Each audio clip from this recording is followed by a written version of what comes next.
¿Te imaginas vivir toda tu vida viendo a tu equipo perder una y otra vez? Porque supuestamente estaban malditos. Así era ser fanático de los Medias Rojas de Boston. Cada año la misma historia, esperanza, sufrimiento y derrota. Pero en el año 2004 algo simplemente cambió. Y no fue solo que ganaron, fue cómo lo hicieron. Estamos hablando de una remontada imposible, de un equipo que se negó a morir y de un tipo que se convirtió en leyenda con un bate en la mano. Claro que sí, el Big Papi. No fue solo una serie mundial, fue un exorcismo. Fue el año en que los Medias Rojas rompieron una maldición de 86 años y lo hicieron barriendo como si fueran invencibles. Y lo mejor de todo es que esa historia no empieza en la serie mundial, no, empieza mucho antes, con dolor, con locura, con momentos que parecen sacados de una película. Quédate porque lo que vas a ver es una de las historias más épicas que ha visto el béisbol. Para entender por qué la serie mundial del año 2004 fue tan especial, primero hay que hablar de la famosa maldición del Bambino, porque esto no fue solo una racha sin títulos,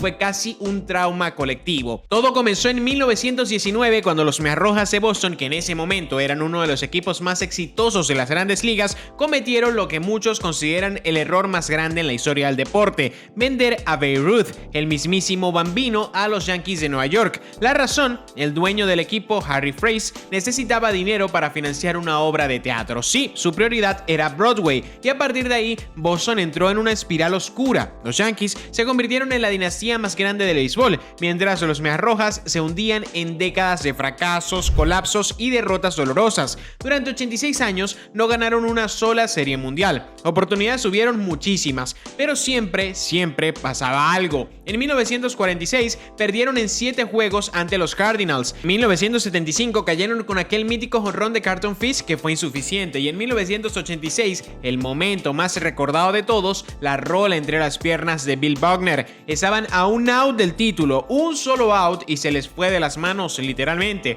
como si el destino se burlara simplemente de ellos. Y por si eso fuera poco, en 2003 estuvieron a punto de llegar a la Serie Mundial, pero Aaron Boone, con un jonrón en la 11ª entrada del juego 7, mandó a casa a los Yankees y dejó a Boston con el corazón roto una vez más. Los fanáticos ya no sabían si creer en supersticiones, en el karma o en una maldición real. Algunos evitaban mencionar a Ruth por nombre, otros llevaban estampitas a los partidos. El Bambino se convirtió en una sombra que vivía atrapada en el Fenway Park. No era solo béisbol, era una herida abierta que se pasaba de generación en generación. Padres, hijos y abuelos soñando con ver a Boston campeón algún día. Y ese algún día iba a llegar, pero no de forma normal, porque si los Medias Rojas iban a romper la maldición, tenía que ser algo grande, tenía que ser con una historia que el mundo nunca olvidara. Y eso es exactamente lo que ocurrió. Después del desastre del año 2003, los Medias Rojas sabían que algo tenía que cambiar. No bastaba con acercarse, tenían que ir con todo. Así que esa postemporada no se quedaron de brazos cruzados. Se armaron con una mezcla de talento, carácter y sobre todo jugadores que no creían en fantasmas ni maldiciones.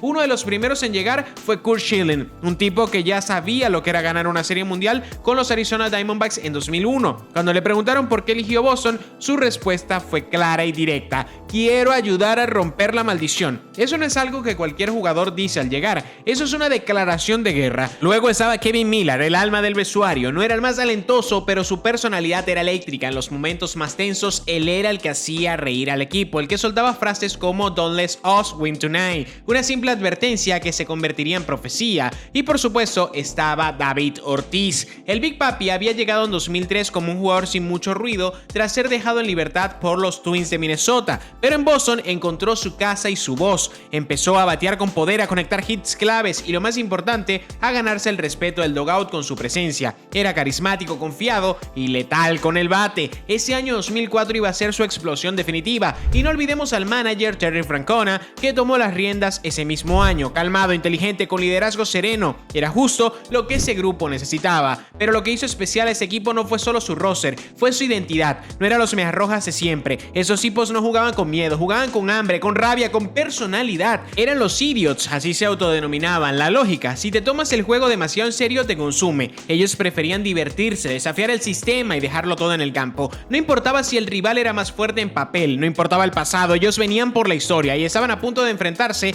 a sus viejos demonios una vez más, los Yankees de Nueva York. Aquí es donde todo se vuelve legendario. Los Medias Rojas llegaron a la serie de campeonato de la Liga Americana en 2004 con ganas de revancha. Del otro lado, los Yankees, sus verdugos de siempre, los millonarios, los arrogantes, el rival que cada año les cerraba la puerta en la la cara, y al principio parecía que la historia iba a repetirse. Boston perdió los primeros 3 juegos, sí, 3-0 en el global. En la postemporada de la Gran Carpa nadie había remontado un 0-3, jamás. Era el equivalente a estar muerto en la cancha. En el juego 3, los Yankees les metieron 19 carreras en su casa, fue humillante. Los titulares eran crueles, ya ni duele, decían algunos, es la maldición otra vez. Pero entonces ocurrió lo que nadie esperaba. Juego 4, Fenway Park lleno, último inning, Boston abajo por una carrera. El cerrador más temido de todos los tiempos, Mariano Rivera en el montículo. Los Medias Rojas estaban a 3 outs de ser barridos. ¿Y quién aparece? Dave Roberts, un corredor emergente que robó segunda base con un desliz milimétrico que cambió la historia. Un turno después, Bill Mueller conecta el hit que lo empata. El estadio estalla. Después, en extra inning, David Ortiz, como si fuera escrito por los dioses del béisbol,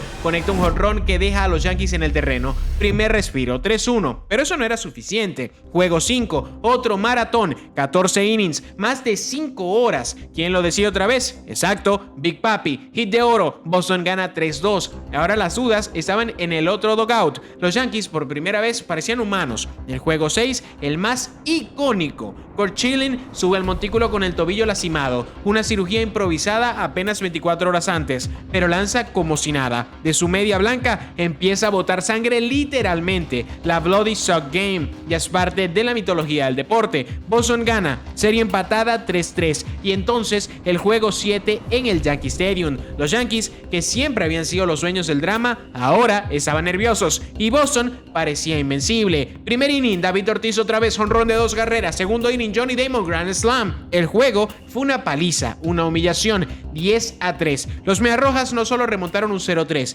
lo hicieron contra los Yankees en Nueva York, en su templo. Fue la mayor remontada en la historia de las Grandes Ligas y lo más simbólico es que no fue solo béisbol, fue justicia histórica. Boston no solo venció un equipo, venció a sus fantasmas y ahora sí, con la maldición temblando, con el béisbol del mundo rendido ante lo que acaban de hacer, les esperaba la Serie Mundial y los Cardinals ni siquiera sabían lo que se les venía. Después de la batalla titánica contra los Yankees, los Medias Rojas llegaron a la Serie Mundial distintos. Ya no eran los mismos de siempre, no eran los Medias Rojas sufridos, los de el ya casi, los del error final. Era un equipo con una misión y del otro lado estaban los Cardenales de San Luis, el mejor récord de toda la temporada regular. Un equipazo, Albert Pujols, Scott Rowland, Gene Edmonds, puro talento, pero honestamente no tenían idea de lo que venía, porque Boston ya no jugaba solo por un título, jugaba por su historia, por sus abuelos, por sus padres, por sus hinchas que habían muerto sin ver un campeonato. Jugaron con el alma, juego 1 en Fenway Park, una locura. Boston comete 4 errores, el juego es una montaña rusa, pero otra vez David Ortiz aparece y pega un jonrón de 3 carreras. Así, los Medias Rojas se aferran y ganan 11-9. Juego 2, sube al montículo Curt Schilling, el de la media sangrante, otra vez lanza con dolor y otra vez domina. Boston gana 6-2, ya están 2-0 arriba. Juego 3 en San Luis, la ofensiva explota, Pedro Martínez lanza una joya de picheo, 7-2, esto ya huele a historia. Y entonces llega el momento, juego 4, los Medias Rojas están a un solo paso de romper la maldición. En el octavo inning, Trot Nixon conecta un doble que impulsa 2 carreras y en la novena, Kay Folk sube al montículo, 3 outs, último out, rola lenta a Folk, la agarra con calma, lanza primera y así consiguen el out. Simplemente son campeones. 86 años después, Boston es campeón del mundo. No hubo drama, no hubo colapso, solo dominio absoluto, una barrida 4-0 y aunque fue el último juego tranquilo, el peso emocional fue descomunal. La maldición estaba muerta oficialmente. La ciudad de Boston estalló, lágrimas, abrazos, gente celebrando en las calles como si se hubiese detenido el tiempo, porque se acabó el sufrimiento, porque por fin el béisbol le daba lo que le debía a los Medias Rojas. Lo que pasó en 2004 no se quedó en los estadios, fue mucho más que un título de béisbol.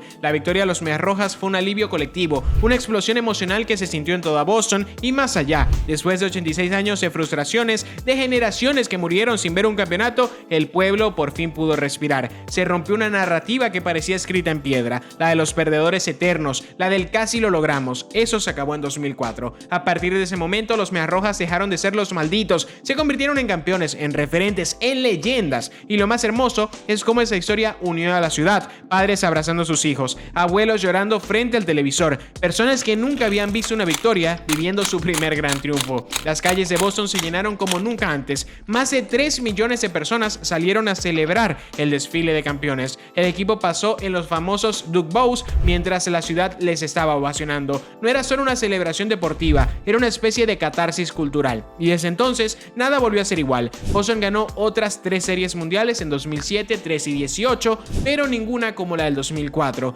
porque esa no fue solo una victoria, fue una liberación. Además, dejó dejó huella en la cultura pop. Se escribieron libros, se hicieron documentales, se mencionó en películas. El Bloody Sock de Chilling está en el Salón de la Fama y David Ortiz, bueno, Big Papi se volvió un ídolo inmortal. Después de su retiro, incluso le erigieron una estatua frente a Fenway Park como debería ser. La Serie Mundial del 2004 nos recordó por qué amamos el deporte, porque a veces las historias imposibles se hacen realidad. Y si una maldición de casi un siglo puede romperse con fe, corazón y coraje, ¿quién dice que tú no puedes también romper la tuya? La historia de los Medias Rojas en 2004 no es solo una historia del béisbol, es una historia de fe, de resistencia y de cómo un grupo de hombres decidió escribir su propia historia cuando el mundo entero ya los había dado por vencidos. Fue la serie donde la maldición murió, donde nació Big Papi y donde millones de personas aprendieron de los imposibles. Pero acá lo importante es saber qué piensas tú. ¿Cuál fue el momento que más te marcó de esa serie mundial? La remontada a los Yankees, la media sangrante de Chilling, el último out en San Luis. Déjame saber tu opinión en la caja de los comentarios que con mucho gusto lo voy a revisar.